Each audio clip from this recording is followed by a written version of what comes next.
childhood traumatic experiences that shaped who I was as a teenager. Really struggled with my identity, just sort of having my own identity. I always was only as good as the person I was with. And I definitely used physical intimacy as a way to forge connection, not ever realizing that that was then false connection. Welcome to the Radiant Mom Rising, the podcast that's all about celebrating and empowering the incredible hardworking mothers out there. I'm your host, Mary Dibble. I'm on a mission to equip you with the tools, strategies, and inspiration you need to conquer the challenges of motherhood and life, all while embracing your radiant self. Join us each week for amazing guest interviews, relatable stories, and a whole lot of fun.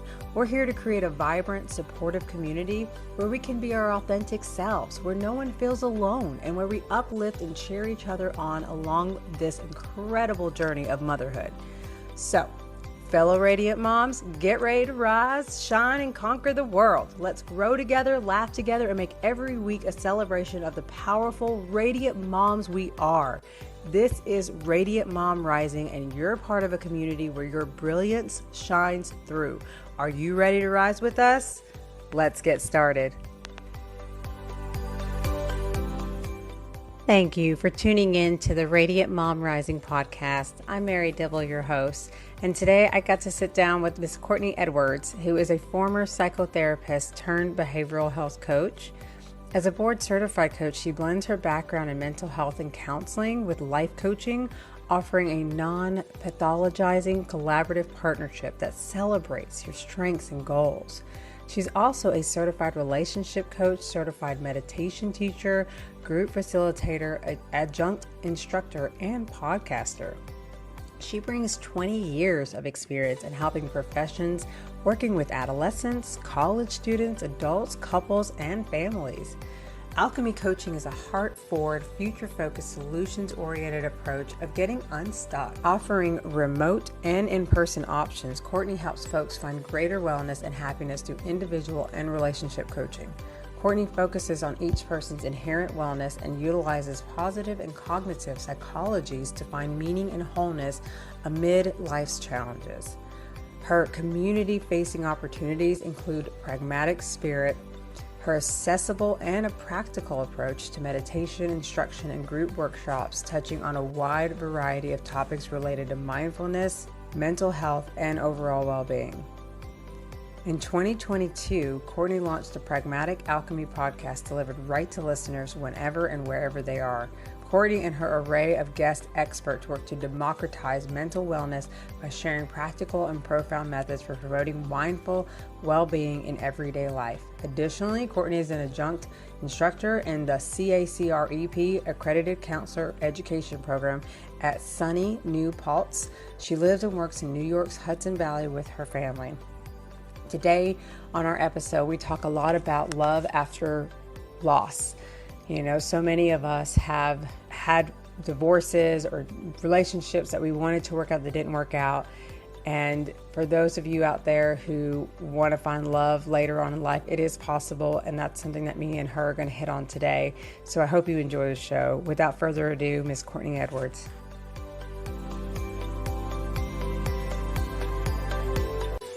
Today, I have an awesome guest, Miss Courtney Edwards, with me. She is the host of the Pragmatic Alchemy podcast. She's also a certified coach and founder at Alchemy Coaching and a professor. I am so excited to have you here, and I love our discussion that we've had in relations to relationships and our journeys of finding love later in life.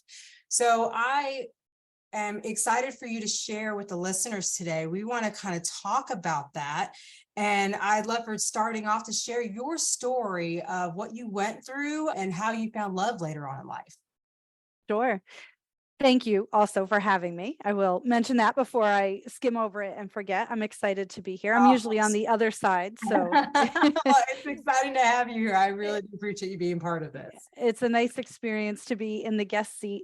And I'm not even sure where to start that story because, you know, part of it, I think, and we touched on this when we had our chat a couple of days ago, but I think a lot of my relationship stories start with some childhood traumatic experiences that shaped who I was as a teenager. Really struggled with my identity, just sort of having my own identity. I always was only as good as the person I was with. And I definitely used physical intimacy as a way to forge connection, not ever realizing that that was then false connection. And I feel like that's important to say out loud because I think it really shaped what my adult relationships ended up looking like. And I met my first husband in high school. We were in accounting class together and had some mutual friends. We weren't really friends in high school and we didn't date in high school, but we met at a summer job in our hometown during our college years and forged a friendship then. I will still say, despite everything that happened, he was one of my best friends. Super fun to hang out with. We always had a blast together. And at some point, there was this sort of lightning bolt moment of like, oh, this could be a viable romantic option. Like, here's somebody I like to hang out with. And we have a lot of fun together and he's good looking, so let's do that. And that was what I did, right? And so I think in the early part of that relationship, it was like, here's somebody that I'm friends with that knows all my shit, like knew all my stuff from high school, knew all the rumors and the things that were true, knew about my dark spots and my shadow and all that, and seemed to like me anyway. And that felt like enough. And so we ended up getting married. We have 2 children together. Our older child has Down syndrome, which also does kind of play into this a little bit because that was probably our first significant crisis. And we did not have any skills as partners to be able to handle that together. And so I always say I have a deep spiritual connection to the armadillo. So when our daughter was born and I was in that grief, like I kind of went in and he went outward. And I'll just let people decipher what I mean by that in their own way. But he sought his relief from that pain and crisis elsewhere. And that was kind of like the first really big hit that our marriage took. But I was not in a position to do anything about it. And so I stayed. I ended up getting pregnant with our second child unexpectedly, very shortly after my daughter was having open heart surgery. So yeah, like the first year of her life was a mess. Like she had a congenital heart defect. She had heart surgery at 7 months old. My marriage was falling apart. I got pregnant unexpectedly with my second child. And I had quit my job when my daughter was born so that I could be available for all of her early intervention therapies. And so I was working as a therapist in a group practice, but I was working like 15 hours a week. I had no benefits. So just the idea of being able to support myself and my child at that point seemed impossible. So all of that to say, I stayed for another 5 years and just tried to make the best of it, tried to put a brave face on. We did some couples counseling. It wasn't really successful. I did many years of my own counseling and got, sort of where I needed to be in my own head. One of the things I can say about my daughter's birth is it helped me tap into who I was. I mentioned at the beginning, I was only as good as the person I was dating or sleeping with at the time. And once I became her mother, there was no more time for that. So it was literally like, pull it together, Courtney. Like, you have to be for this girl now. Like, she needs you. And so I found this part of myself that I didn't know existed. And I will always say that was the first and greatest gift that she ever gave me, was like, this is who I really am. But that didn't mix well with the dynamic of my marriage at that point, because I think, though he would never admit to this, probably even to this day, I think he liked the idea of who I could be and not so much who I actually was. And I think to my responsibility in that, I think the idea of, he likes me anyway, despite all my stuff that he knows about me. Like, I think I also sold myself short in that relationship. Right. And so I don't think I didn't feel seen, nor was I allowing myself to be seen, if that makes sense. Right. So I think it was kind of, Yes. Oh, yes. And I think that was a little bit on both of us. Yeah. And so over time, just sort of recognized that this was not the right relationship for me, found a job that felt really good. I was working as an advisor in an educational opportunity program at a state university near where I live, and recognized in that moment, I can actually support myself and my kids, and I can take this leap. And so I did. And that will be 10 years ago in December that we separated. Wow. Yeah. Oh so it was a long, yes. it was a long journey. And so I moved out. I got an apartment a half mile away from the house where he and the kids were, and started to forge a life. And one of the things I always remark on is that the very first apartment I took was, as I mentioned, was a half mile away. It was I don't even know, a 500 square foot efficiency. It was the smallest, tiniest little apartment. And I didn't take anything with me. I took my clothes and my books and a box of kitchen items so that I could, prepare meals. And that was really all I took. And it was December when I moved in. One of the things that I struggle with is being the mom that walked out of her house 10 days before Christmas with a 4 and 5-year-old. Like, there was some stuff I had to work through initially with the story I was telling myself about that. But that first winter just felt like a hibernation. It was just me in this little tiny apartment with nothing on the walls. I didn't have any knickknacks. I had maybe 2 or 3 pictures of me and the kids, and that was it. And I think there was intention behind it. And I think there was a lot of healing in it. It really, truly was, in every sense of the word, a blank slate. And the fact that it was winter, I think, served me well, because I didn't really have a lot to do. I didn't have TV, I didn't have internet. And so it was a lot of listening to music and reading books and writing and getting to know who I was, because I had never let myself be single. When your young life is defined by the person you're with, you need to always be with someone. And this was the first time in my life at 38, 39 years old that I was alone. Wow. And had to figure out how to do that. And it was amazing. Yeah. It was so good. I loved it so much. And so then I got a slightly bigger apartment, and we fell into a good 50-50 split with the kids, and everybody seemed to be well adjusted. I dated, which I had never really done before, because I was always with somebody, but it was always like immediate into a relationship, because I needed that stability, right? So it wasn't a lot of serial dating. It was a lot of jumping from what I thought was going to be my Prince Charming into the next one. So this time I actually dated, and just like let cute boys take me out to fancy dinners for a year. I bet you learned a lot though from that, didn't you? You learned a lot, I'm sure. I did. And I often look back at that time, like, what I really learned was what I could no longer tolerate, what I wouldn't tolerate, what I didn't want, what wasn't going to work for me. And so it was a really great opportunity to kind of eliminate the things that I knew would no longer serve me, and then realize I didn't even want to date anymore. And so the story of meeting my husband now was that I prefaced to him 73 times at the first time we met that this was not a date. That I was not dating. The dating was stupid. I didn't want to date. We were both runners, and that was what we had initially connected over. And I said, you can be my running friend, but I'm not dating. I want you to know that. And so we had texted for like a month. I blew him off one time. He calls it the rejection, but then we started texting again. And so finally we made plans to go out for a late sushi lunch. And I didn't even make it out of the restaurant. I knew halfway through my sushi that this was the guy. Oh, I love it. Yeah. Oh my God. Yes, that's how I feel about it. And how long have you guys been together now? About 8.5 years, and married for 5. Oh, yeah. You and me.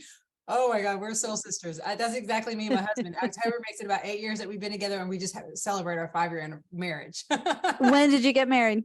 June 30th. Oh, okay. We were August 18th. Oh, okay. 19th, August 19th. I don't even know the day. That's August 2018, but August 19th. Love it. Love it. This is such Yeah. a beautiful story. I'm so touched by it. And you're so brave, your courageousness, especially to like make that move when you have little kids. I like to speak to that because I know personally moms right now who use that as a reason to stick it out and try to make it work. What would you say to someone who is in an unhappy marriage or even an unhappy relationship and has little kids and keeps trying to convince themselves like, oh, it's going to be bad for the kids if I leave, or I can't do this on my own? And what would you say to them? Well, I think for me, one of the things that had precipitated me deciding to leave was like I was in such a dark place, so much unhappiness that I actually felt like I was harming my kids by staying. And I often say, like, looking back, when I left my marriage, I was leaving them all, which is a hard thing to admit to. Like, it took a couple of months before I had the kids 50% of the time. And some of that was the toxic messaging I was receiving in that relationship of not mothering properly. I wasn't doing it right. And I was internalizing a lot of those messages. And in that time, the 2.5, 3 years, I can't remember exactly how long the kids and I lived on our own, I found my way with them and learned how to actually just be the mom that I am instead of trying to be the mom that somebody else thought I should be. I learned a lot about high sensitivity and introversion and the ways that those things are really challenging when you have toddlers that are 16 months apart, right? So like I was overstimulated the entire time and being told that I was doing it wrong. And so part of when I left was because I really believed that they were all better off without me. But then when I got my feet on the ground as a mom and became the mom that feels natural for me, what I've realized is they deserved this version of me the whole time. And so to answer your question, what I would say to any mom who's saying, well, I have to stay for the kids because this is going to harm my children. If you're miserable and all of the best things about you are being slowly crushed in an unhappy relationship, that's actually really harmful to your kids. And you as a whole, happy, healthy, complete human is the greatest gift that you will give to your children. And I think divorce or separation or, when parents aren't together in a relationship, I think what actually is harmful isn't that separation, but just the way sometimes we don't necessarily behave in our kids' best interests. And I think if you can keep that at the forefront, then your kids are they're going to be okay. Like they're super resilient, like they're going to be all right. And my divorce wasn't always easy. And over the last 10 years, we've definitely had some big challenges that we've had to face, but we sit together at my son's baseball games and band concerts, and we threw a joint birthday party because our daughter just turned 16 in July. And so to me, I'm like, if we can do that, then we're good. And the kids are good, because they see us be able to co-parent them together. And I know it's hard. It's funny. I just had a conversation with a friend just yesterday saying, I know that, you, the person in this, can only be 50% of that equation. And you might be working with somebody who's irrational and can't have that foresight. And so there's no judgment on divorced couples who struggle with co-parenting or inhabiting that space as a solid unit for their children. But if you can both see yourself to that place of just biting your tongue if you have to. I bite my tongue so much. There's so many things that I want to say and I don't, because all it will do is hurt my kids. Yeah.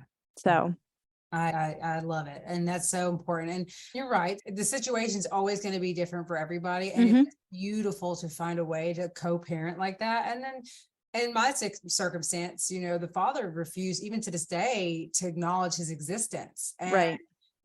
I at first was so hurt and so angry about it, but honestly, I'm so thankful for it in the long run, looking back, because he gets no credit as far as, or even affected, because, he was on drugs. I don't want that kind of influence on my son anyways. I wouldn't want his lifestyle being instilled in my son, or, influence him in any way. So I found it kind of beautiful in the long run that I really got to raise my son how I wanted to, and then was lucky and blessed enough to attract, somebody who ended up being his father, and my husband today is his true father. He calls him daddy. He's known him since he was 7 years old, and just recently adopted him. Like I absolutely love to see that, because it was one of my greatest fears growing up without a dad. One that who abandoned me, was me going through that with a kid. And I went through that, and I was living my fear at one point, and it was so hard. But then it's like, wow, when you step outside and find a way to embrace the journey in a different way, in a positive way, and work on yourself and do it is best for you, so you can be the mom that they deserve. Things happen. You can attract that right person. I think that's what I love about your story, is that, you got to a place where you stopped forcing it, right? That you're like me. I was the same way. I allowed who I was with to define who I was. And I thought that it had to be a physical thing. I thought sex was what drew us together. So when that didn't happen anymore, I felt rejected.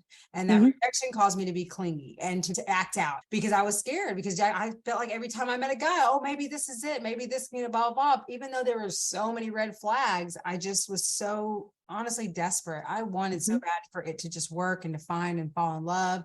But when I let that need, that desperation go, and started really working on myself and what I wanted, that's when I met my husband unexpectedly too. And so I think that's so important for anyone out there who's listening, who may be in a situation like that, who may feel stuck in their situation. That's another thing that you highlighted, that was another reason you stayed, was you felt like you couldn't financially take care of yourself.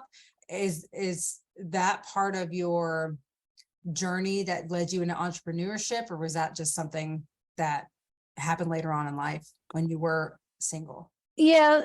So the entrepreneurial thing came about 5 years ago. And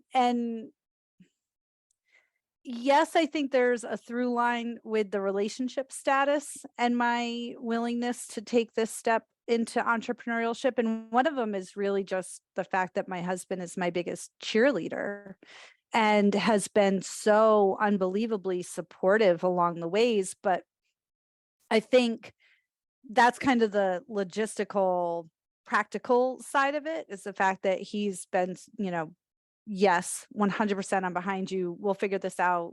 We'll make the household run. You do what you're going to do. But I think on the more, I don't know, like emotional identity based side, I think being with somebody who accepts me exactly as I am has allowed me to more deeply understand who I am.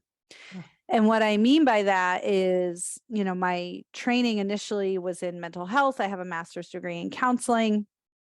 When I was in grad school, I can remember my ex-husband saying some things. We were married at the time, about just like mental health is a crutch for people who can't handle it. And so like I'm pouring my whole self into this field, and he's kind of disparaging it, like, that it's like the pseudoscience, and it's for people who are weak. And I took a lot of that in, even though I was a high-end consumer of therapy throughout my adult life, like it still kind of was always sort of in the back of my mind of like, I'm doing this thing, and my partner in life doesn't believe what I'm doing is valid, and often would say very similar things about religion and spirituality. And once I came into my own, even though I'm repartnered, I still see myself as a very, like, I'm a concrete whole individual. Yes. Yeah. Even in this marriage, right? So I say that, like, now that I'm like my own person, I have been able to delve much more deeply into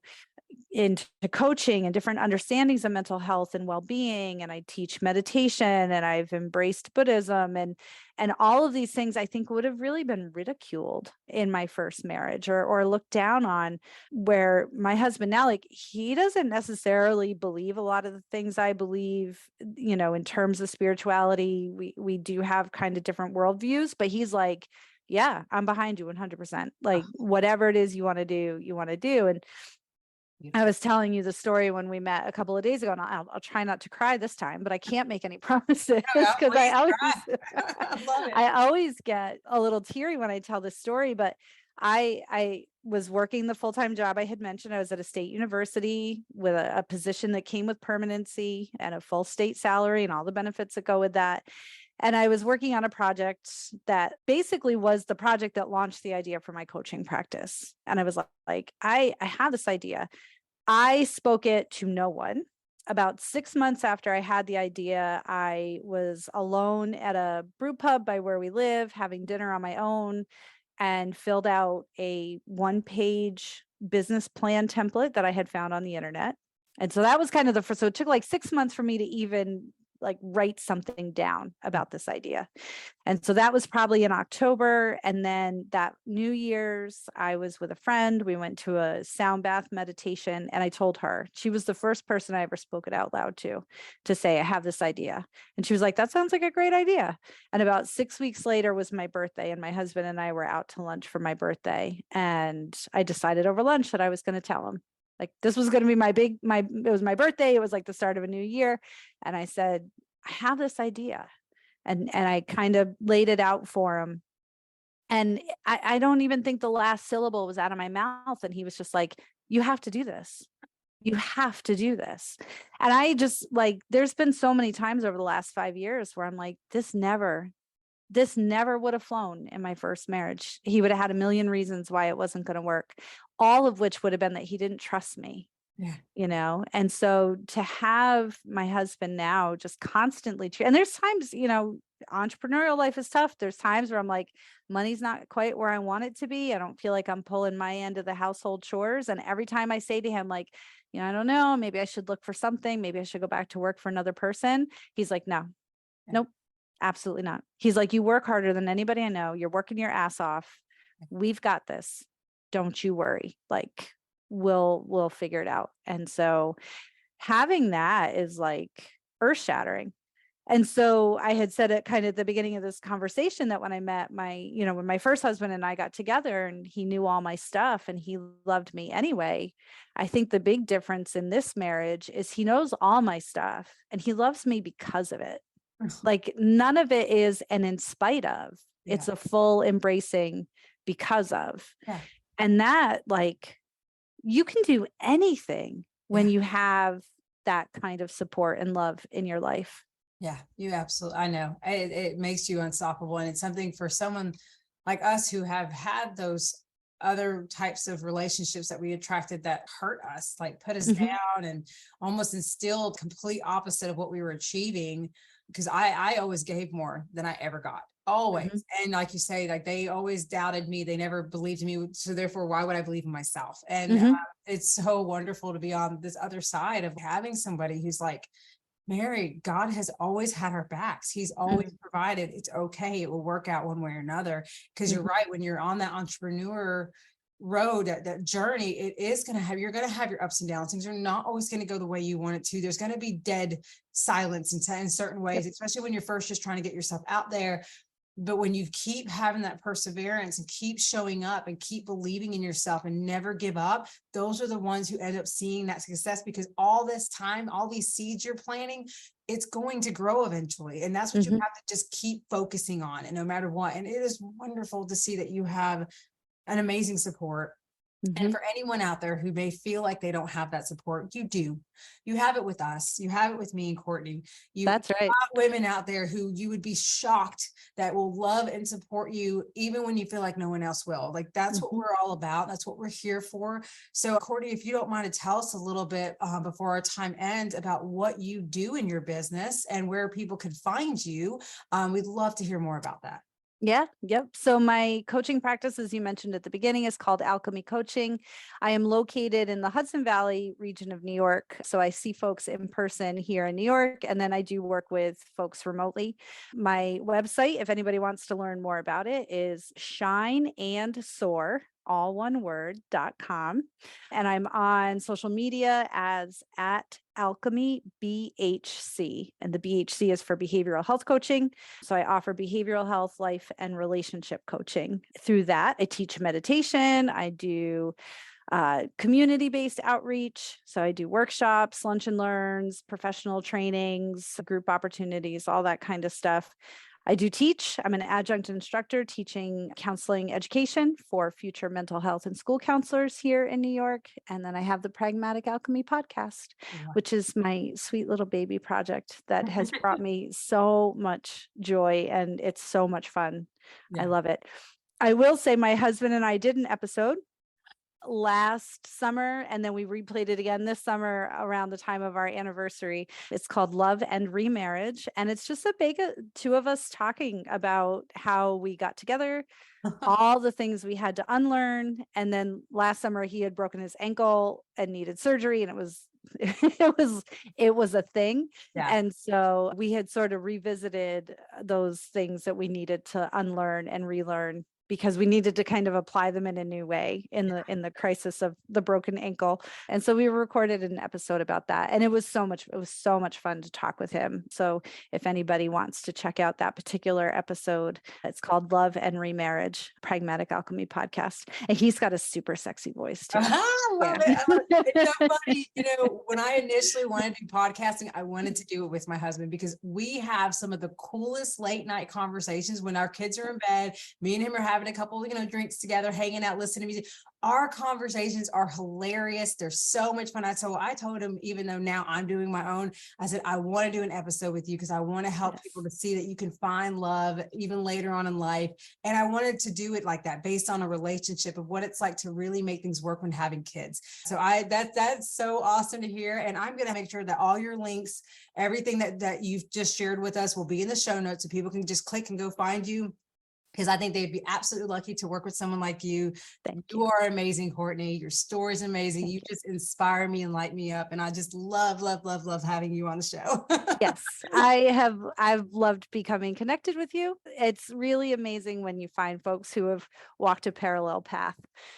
There is a kindred there. It's Absolutely. Nice to be able to tell your story and have somebody nod in agreement and know that they get it, like that they're not just kind of nodding you along because that's how we facilitate conversations, but that they're connecting with something in their own experience. And I do believe that those connections are the things that make life worth living. So I appreciate you sharing your story with me, and that we know each other now. This feels super exciting. I'm excited. I'm excited to see how our journeys take us and how we grow, and just to see everything. I'm truly, truly excited for that. And again, thank you so much for being part of my journey, part of my world. I love it so much. I can't wait to see you thrive in your beautiful business and your life. Thank you. Thank you so much. Thank you. Don't you just love Courtney? Oh, I hope that was as inspiring for you all as it was for me. Here are some takeaways from today's episode.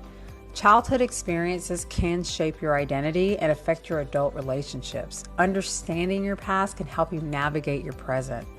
Recognize the importance of genuine emotional connections over superficial physical intimacy.